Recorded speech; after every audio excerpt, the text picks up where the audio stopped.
So, as someone who has been executive producer for all things Batman, how was it going from film to theater? Going from movies to theater was a completely unique experience.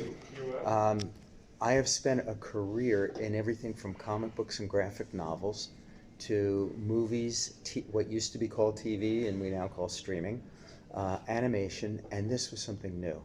And one of the things I've learned in my long journey is that know what you know, but know what you don't know. So it was important to me for Broadway that I get involved with people and company that really knew how to do it and how to do it great. So I'm with the Niederlander organization of Broadway, which owns about half the Broadway theaters. And I rely on them. These are good people. I rely on them to steer me. And even though I have maybe final approval of certain things, uh, I don't make a move unless they explain to me the ramifications of it and why their thoughts are this way. So it is a wonderful, wonderful relationship going forward. It's awesome. And what is it about Batman that inspired this particular, like a Broadway? That's humongous. You know, we've never seen anything like that with that kind of character. No, but keep in mind that this is not going to be Spider-Man, the Broadway play, where he's going to be wind up swinging upside down, smashing into the scenery because he's tangled up in the ropes. This is not that. This is not a play about Batman. This is not a play about Michael making Batman movies.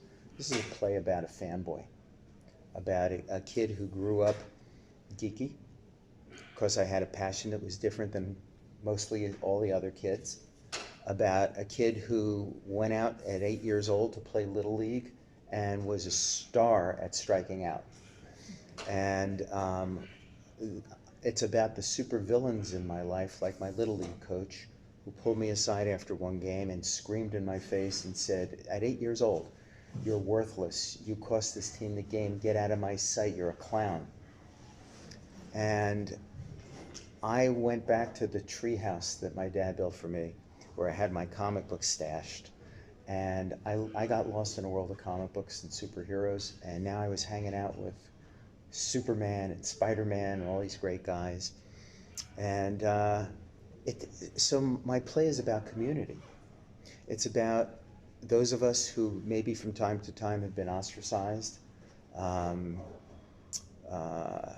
not welcomed into certain areas, but through Comic-Cons and through social media and through just the shared experience of going to comic book movies, we formed this community. And this is about every one of us who love our superheroes, who learn from them. Batman absolutely impacted my ethical and moral code when I was growing up. And all my friends say the same thing. Not just Batman, Superman, Spider-Man, all of them. We cherish Stan Lee and Jack Kirby and Steve Ditko and all those incredible creators. And as I've said, most of them were denigrated during their lives, during their careers, because society looked down their nose at comic books. Man, I'm older than all of you guys by far, so you weren't around when comic books, if the guy at the drugstore saw me buying a comic book when I was over 10 or 11, he said, oh, this has got to be a sociopath, or there's something wrong with this guy mentally. And that's what we had. The fact that comic book movies are now date movies, that there's Comic-Con is 50% female, this is completely unheard of in my life. Completely unheard of. Comic books made me date challenged when I was in high school. When I was 16 and 17 and then a girl found out I still read comic books, forget it. Nothing happened in there.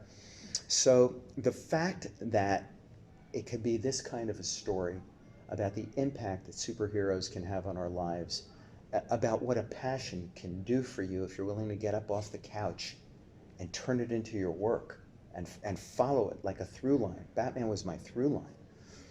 My life I always saw as superheroes and supervillains. My parents sacrificed everything for me and my brother. Even though they had, these geeky, strange kids, they sacrificed everything. They were my first superheroes. I had 2 teachers, 7th and 8th grade English teachers, that changed my life, convinced me I was creative and I could do creative things and write creatively, and one day I could even make it my work. At the premiere in New York of our first Batman movie in 1989, I found Mrs. Stiller and I found Mrs. Friedman down in Florida, and I brought them up and sent a limousine to bring them to the premiere. And I told everybody at the premiere what I've just told you. And I said, if you ask these two ladies, who are real-life superheroes, if they had everything they ever wanted out of their careers, they would tell you they did, but I know there's one thing they did not have, and that's a standing ovation. And my two teachers got a standing ovation that night. That was an 8th grade fantasy come true. So I've always recognized mentors and people like that. But I've also recognized people like my Little League coach, who were the super villains of my life. They were the jokers, they were my blockbusters. And I always saw life through that lens. So the point in time came when I went to the president of DC Comics and said, I want to buy the rights to Batman. I want to start making dark and serious Batman movies. I need to show the world he's not a comedian. He's not the joke that people were laughing at, the pot-bellied guy with the Pow-Zaps and the Whams. I want them to see how he was created by Bill Finger and Bob Kane in 1939 as a creature of the night who stalks deeply disturbed villains. And the president of DC Comics was like a father to me. He goes, I don't know if you ever saw the poster for Home Alone. Yes. He looked like that. He says, Michael, for God's sake, don't do this. I don't want to see you lose all your money. Son, don't you understand, since Batman went off the air, the brand is as dead as a dodo. Nobody's interested in Batman anymore. I said, yeah, but Sol, nobody's ever made a movie that's dark and serious about a comic book superhero. It's going to be like a new form of entertainment. He goes, is there any way I can talk you out of this, Michael? I go, no. He said, all right, come on in. So I'm in my 20s. Sorry, but I'm a kid in my 20s. I raised money privately. It took 6 months to negotiate the deal. On October 3rd, 1979, I signed the papers, I paid the money, and I bought the rights to Batman. I put it in my back pocket. I fly out to LA. I'm turned down by every single studio, basically thrown out of their offices. Worst idea they ever heard. What are you kidding? Dark superheroes? You can't do that. You can't do serious comic book movies. You're crazy. My last turn down came from Columbia at a time when they had a movie, Annie, that came out. Mm-hmm. And this older production executive said, son, you're nuts. Batman will never be a successful movie because our movie, Annie, has not done well. Are you talking about that little red-headed girl from Broadway that sings the song Tomorrow? He goes, yeah. I go, well, what does that have to do with Batman? Oh, come on, Michael. They're both out of the funny pages. Oh. That was my rejection from Columbia.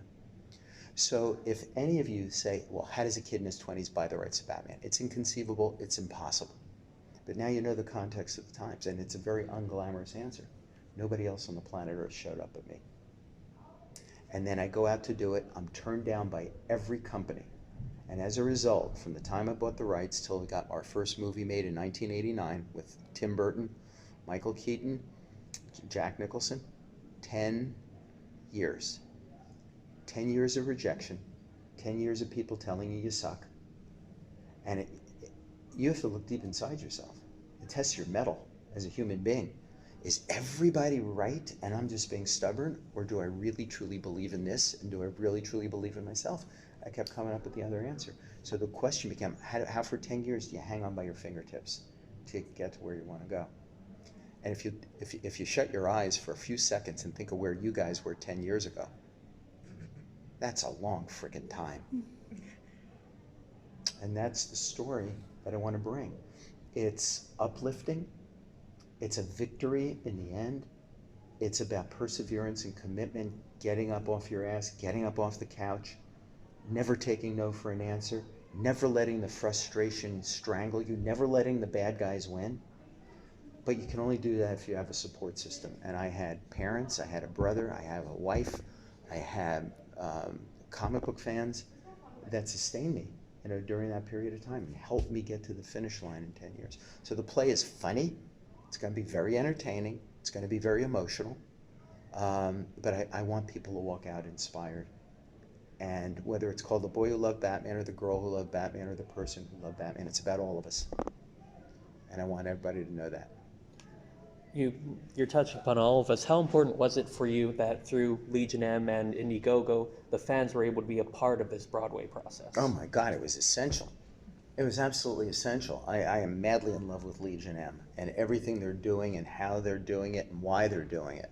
And the fact that a chunk of this production is fan financed is great. And not only that, we had one play reading at Grauman's Chinese Theater in LA. We did 2 play readings in a Broadway theater in Times Square. And we had Legion people come out, and not just investors, not just people who were being brought in and agents and big time this and big time that. We had fans there. And then afterwards, I was able to engage with them and talk. What'd you think? What worked? What didn't work? Do you think we're on the right track? So I was able to get really valuable input from them as well. So the Batman franchise, this dark and gritty Batman franchise, grew significantly in even its lore. How did that and the fans' adoration influence this play? Tremendously.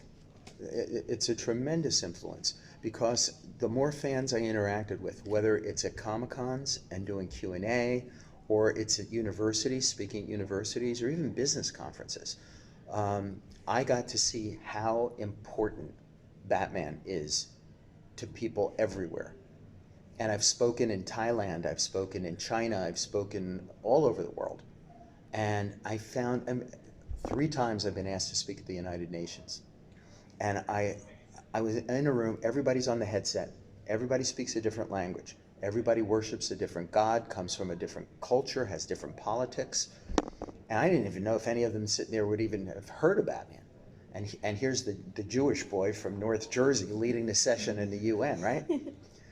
By the time we were done, we had all completely bonded, realizing that despite what the politicians are telling us about how different we all are, despite the media telling us how different we all are, we found a commonality and a bond in our love for comics and cartoons and movies. And by the end of the session, everybody was taking selfies together. Everybody was exchanging email addresses. It was like the last day of summer camp. Please don't forget to write, It was magic. And to me, it proved the power of what we have here. And you can't just leave it in movies, TV, animation, and gaming. If you have an opportunity now to bring it to Broadway, which is a very, very different audience, let's go there. Let's go there. What's the worst thing that can happen? We close after one night, and I say, I made it to Broadway. I don't know, have you casted anybody yet? No, we have not. We're just starting to talk about it. There are quiet lists starting to be made, and there's a couple of concepts being tossed about, which is really, really exciting. I've asked my wife to help with the casting. Because she knows me pretty well. We're about to celebrate, next week is our 49th wedding anniversary. Congratulations. Thank you. I think it's a Hollywood record. We actually met the first day of our freshman year of college. She was 17, and she wasn't even unpacked from her dorm room when we went out for the first time, which my kids are very grateful for. Her 2 cents is worth $1. And so everybody's got something to say. I have in my head different things, and it's weird. It's a very bizarre thing. I was in a creative meeting, I'm going, now wait a minute, guys. I don't think 10-year-old Michael would say that. And I'm going, holy shit, I'm talking about myself in the third person. This is bizarre, but it's fun. It really is fun. So I think the casting is going to be unique and interesting. That's exciting. Yeah.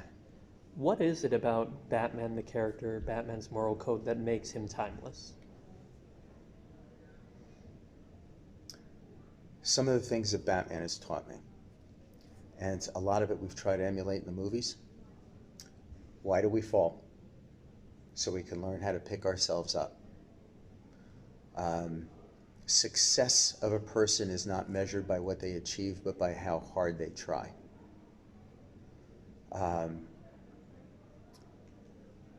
Some of it is just the most basic stuff that, everybody should be taught by parents or whatever you believe in.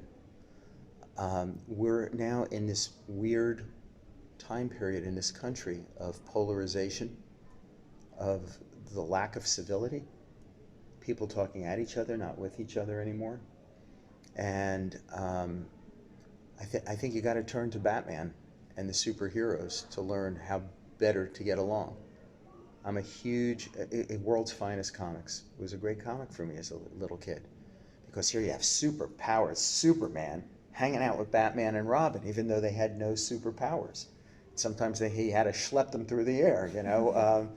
But they had a camaraderie, they had a friendship that was undying. And I love seeing it as a kid. I love watching the Fantastic Four argue, because I knew they were a family. And even though one guy was made of orange rocks and another guy was bursting into flames, it was just like my family. Except at age 14, it was probably me bursting into flames. But I could recognize that. The Incredibles is probably the best Fantastic Four movie made to date. So the concept of family is really, really strong in that. And the rest I leave to every individual to interpret for yourself what you get out of the codes of superheroes and the way it works. And I admit today's superheroes are different than the ones I grew up on, and there's a darker side. But at the end of the day, we're all in this sphere together. And if we don't figure out a way to get together, we're going to burn ourselves up. We're going to lose the last bits of water we have. We're going to bomb each other out of existence, and we are going to fast forward the new era of extinction.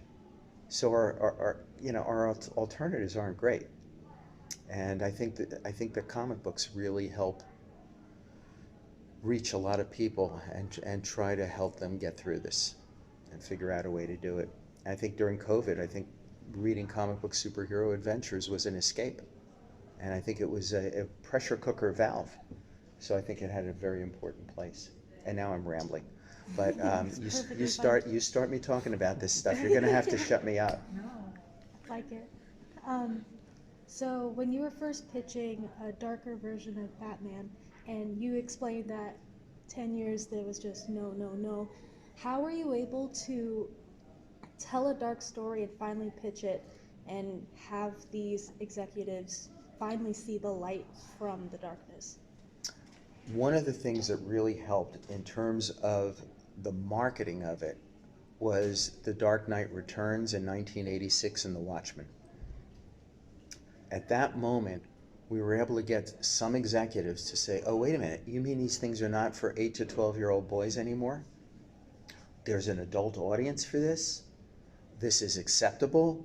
This is, elevating the whole thing? So that helped change the mindset of the Hollywood structure of executives, agents, and all who had previously been part of the generation of what I call seduction of the innocent, where comic books were blamed for every malady that was taking place in the United States. So I think that was a turning point. That was really, really helpful. Tim Burton, having the right big idea for how to do it and how to make it work was huge. And if I can take a moment to share with you a little bit of that. Tim Burton came up with what I always call the big idea.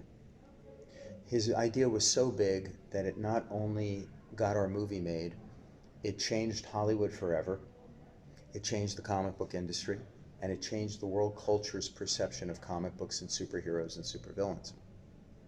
His big idea also was the thing that opened the door to the Marvel Cinematic Universe, and this was his big idea. He said, Michael, if we're going to do this as a serious movie, and we don't want to get unintentional laughs from the audience, this movie cannot be about Batman. Okay, that's when I crumbled into a heap of dust. He said, this movie has to be about Bruce Wayne. We have to show a Bruce Wayne so driven and so obsessed to the point of being psychotic that audiences will go, oh, that's a guy who would get dressed up as a bat and go out and do this. And that's why he wanted Michael Keaton and not Kevin Costner or Harrison Ford or Dennis Quaid. He said, I'll get unintentional laughs if I show them getting into a bat costume, but not with Keaton. And that was all right. Now, why did I say it opened the door to the Marvel Cinematic Universe? Because think of it, those first Marvel movies, Iron Man, Spider-Man, they should have been called Tony Stark. They should have been called Peter Parker. It was Tim's big idea that was being executed now across the board. And Tim had one major corollary that went along with it, and it was about world building. He said from the opening frames, this movie, Gotham City, has to be the third most important character in the piece. Because if we can't get audiences to suspend their disbelief and buy into Gotham City, they will never believe a guy looking like Batman and looking like the Joker running around after each other. And he was absolutely right about that as well. Genius. I've been so fortunate. In 46 years in the business, I've worked with a bunch of people I now consider geniuses. Tim Burton, my dear friend Anton Furst, who was our production designer on the first Batman movie, designed Gotham City, the Batmobile, the whole look of the picture, won the Oscar. Chris Nolan. Todd Phillips, with what he did with Joker, and what he's about to do with Joker 2, which I have promised everybody I would shut up and not share.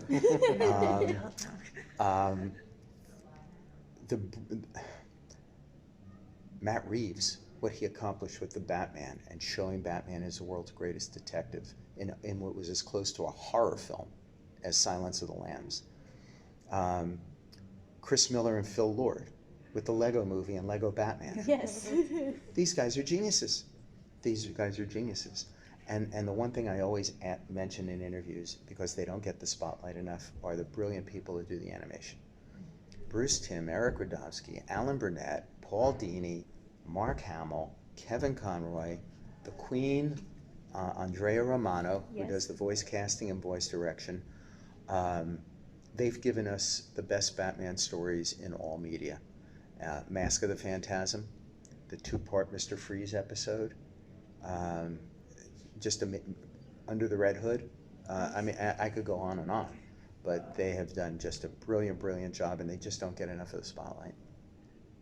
I mean, people need to look at Harley. Like, she was in an episode, and now everyone loves her. I can't talk about Joker Group. Oh, wait, what? Oh, Nikki. Stay calm. I'm like, more. That's her character. We'll cut the cameras. And never just kidding. Have you read anything about it? No. Have you heard anything about it? No, not yet. Couple Heard rumors. rumors. Where's the rumor? Lady Gaga. Oh my God, what? Yeah, that was the rumor. That was the rumor. Oh yeah, actually I did. I just don't want to finish. The Joker. Okay. Any further questions? Yeah. How do you feel about, like, so they don't do a lot of television adaptations of Batman, but they're starting to. Now that Matt Reeves is going to do his own series after Batman, and then they had Gotham, and now Pennyworth is coming back. How do you feel about those? Where they don't really, they take inspiration from the comics, but they really change, like, the origins of characters. Did you ever see Teen Titans Go to the Movies? I haven't. Yes. All right, Teen Titans Go to the Movies is written on 2 levels. It is very funny for fans. And by the way, it's the only time Stan Lee has done a cameo in a DC movie. And poor Robin, all he wants is his own movie. And he's waiting and waiting, and then instead they give it to Alfred. And then they give it to the Batmobile. And it's like coming next, the utility belt gets its own uniform. So there's such a thing, a danger as oversaturation. It is what kills the golden goose. The other thing that's a danger is if things become cookie cutter and the movies just seem to be one after another, the same formulaic stuff. That will kill everything. So when I see Marvel's Deadpool, I get excited. When I see Marvel's Guardians of the Galaxy, I get excited because they're pushing the envelope. Joker being bold and daring and pushing the envelope. Matt Reeves pushing the envelope and not just turning out old stuff. So I am a worrier of oversaturation. And how much do we need? How much really has to be out there? I will leave it to the decision makers as to how much the audiences can stand without getting frustrated. And leave it to them to do things in a quality way. My preference is don't tell a story of the supervillains in grade school and high school. leave it ambiguous. That's part of the attraction of the Batman villains. You don't need to know the true origin of the Joker. You don't. Let something play in your mind. You don't have to know every detail about the Mad Hatter. Leave it unclear. Leave something to everybody to bring to the table. So, but that's just me, and I can be wrong. I do have one more question. Yeah. Someone like myself, I grew up loving Mask of the Phantasm, Red Hood. For new Batman fans, the younger generations, what would you say to them to introduce them to this new world of Batman? Well, the first thing I would say, Michael at age 15 would club me over the head into unconsciousness for saying it. And it is that when the Batman TV show was out, it was the only interpretation the whole world had of Batman. And it was horrifying. Today, we have multiple interpretations of Batman. And we've actually done Batman meets Scooby-Doo, Yes. as a movie. And Lego Batman and all kinds. I now embrace that 60s TV show as a mechanism to bring young kids into the Batman franchise. And then let them grow up from there and Scooby-Doo to Batman Brave and Bold to superhero girls to this, till they can get at a point where they can appreciate the movies and the gaming. So I now have a welcome place in my heart for it today. The other thing I'm very proud of is Warner Brothers Animation is exploring the multicultural and diverse aspects of Batman. So we have Batman Ninja, and another one coming up. You're shortly gonna see Aztec Batman, and this is working with a Mexican studio, working with a Japanese studio, and there's more to come. And I think that's a really, really good thing. I just got back from India, and they are crazy about Batman and Archie. Yes. It's the biggest world market for Archie. And I wrote the best-selling Archie comics ever.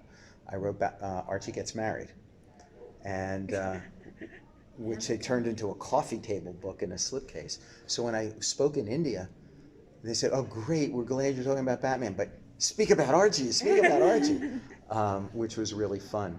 And now they're doing an Indian version of Archie comics, which is interesting. I don't think it's going to work, because the reason Archie's so popular in India is they see it as the gateway to understanding what American teenagers are dressing like, talking like, listening to, what they're doing after school. And I think if they start making it Indian, it's going to pull away the reason that they've been following it. It'll be interesting to see what happens.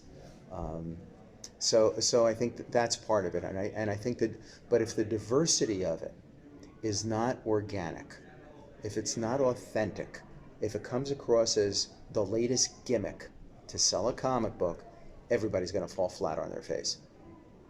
And if that means instead of using old characters that overnight suddenly change their perspective, maybe it's time to invent some new ones and maintain the authenticity and the truth to them. So I'm all in favor of that, and I'm very, very happy to see it finally happening. Thank you very much for your time. You're welcome. Thank you.